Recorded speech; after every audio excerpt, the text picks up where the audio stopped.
안녕하세요. 변호하는 사이 은지민 변호사입니다. 오늘은 협의이혼을 진행하면서 서로 합의해서 재산분할 합의서를 쓰고 공증까지 받았는데 협의이혼이 잘 안 돼서 재판이혼을 하게 되는 경우에도 이 공증받은 합의서가 효력이 있는지 살펴보려고 합니다. 이건 제가 상담하면서 정말 많이 받은 질문이었는데요. 결론부터 말씀드리자면 효력이 없습니다. 왜냐하면 공증을 받았든 받지 않았든 이 재산분할 합의는 협의이혼을 할 것을 조건으로 작성된 조건부 합의이기 때문인데요. 실제 사건을 예로 들어서 설명을 해보겠습니다. 아내가 부정행위를 한 남편과 협의이혼을 하면서 재산분할에 대한 합의서를 작성을 했는데요. 남편이 혼인 파탄에 대한 자신의 책임을 인정하고 미안해하는 마음이 크기도 했고 아내가 어린 자녀들을 양육하기로 했기 때문에 위자료나 양육 상황을 고려해서 집을 의뢰인에게 넘겨주기로 재산분할 합의를 했습니다. 이것과는 별개로 양육비도 매달 얼마씩 주기로 했었는데요. 이렇게 아내와 남편은 협의이혼 신청을 해두고 재산분할 합의서를 쓴 다음에 공증까지 받았습니다.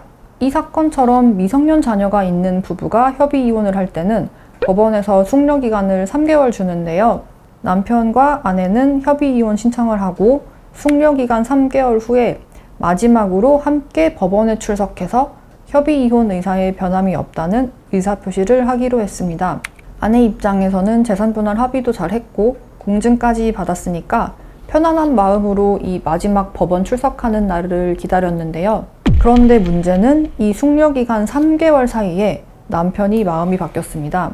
남편은 처음에는 자기가 바람을 펴서 이혼을 하게 됐으니 미안한 마음이 컸고 또 어느 정도 감정적으로 행동해서 집을 통째로 아내에게 주려고 합의를 했던 거였는데요.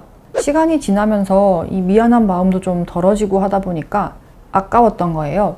내가 그동안 뼈 빠지게 일해서 번 돈이 전부 이 집에 들어갔는데 이거를 전부 와이프 주고 나는 이제 빈손으로 이혼을 하려니까 아까웠던 거죠. 그래서 남편은 마지막 법원 출석하는 날짜에 법원에 나오지 않았고 잠수를 타버렸습니다.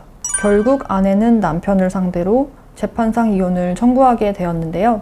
아내 입장에서는 남편과 재산분할 합의서를 썼고 공증까지 받아두었으니까 당연히 재판상 이혼 소송에서도 이 합의서 내용대로 집을 전부 자기가 가져올 수 있다고 생각을 했습니다. 그런데 결과는 아내의 예상과는 전혀 달랐죠. 법원에서는 이 합의서를 무효라고 판단을 했거든요. 우리 대법원은 협의이혼을 전제로 한 재산분할 합의는 협의이혼이 이루어질 것을 조건으로 한 조건부 의사표시이므로 협의이혼 없이 그 혼인관계가 존속하거나 재판상 이혼이 이루어진 경우라면 조건의 불성취로 인하여 재산분할 합의대로의 효력이 발생하지 않는다고 보았습니다. 잠깐 판결문 원문을 읽어드릴게요. 2003년도 대법원 판결인데요.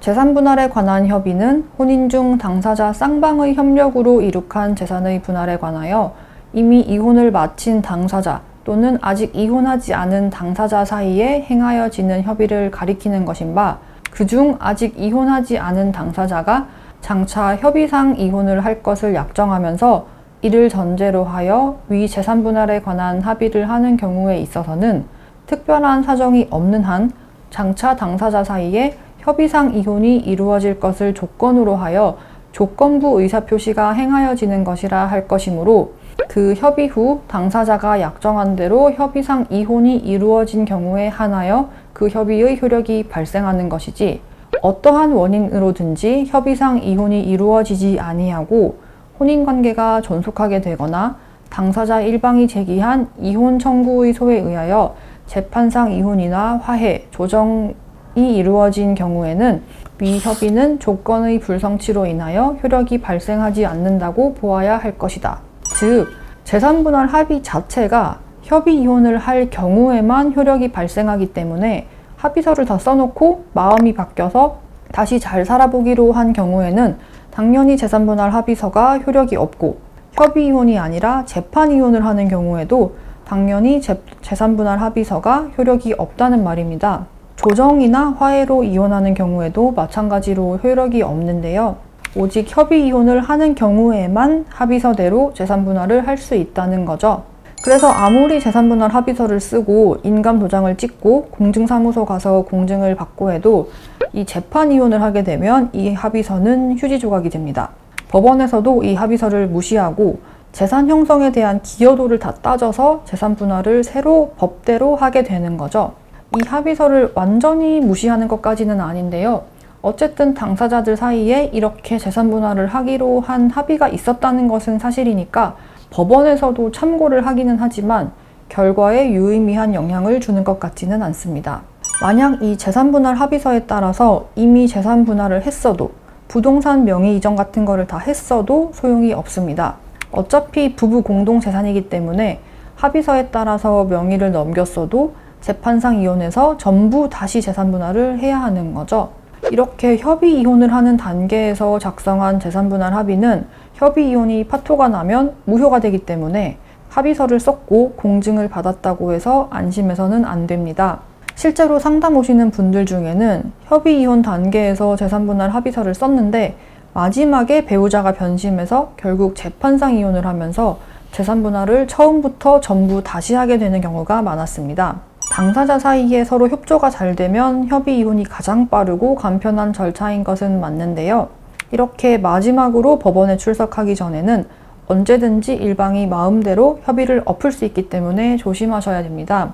쭉 협의를 해오다가 마지막에 협의가 파토나 버리면 처음부터 다시 조정이든 소송이든 진행해야 돼서 시간도 더 오래 걸리고 비용도 훨씬 많이 듭니다. 어떤 방식이든 진행하기 전에는 꼭 전문가의 상담부터 받아보시는 것을 권해드립니다. 오늘도 시청해주셔서 감사합니다.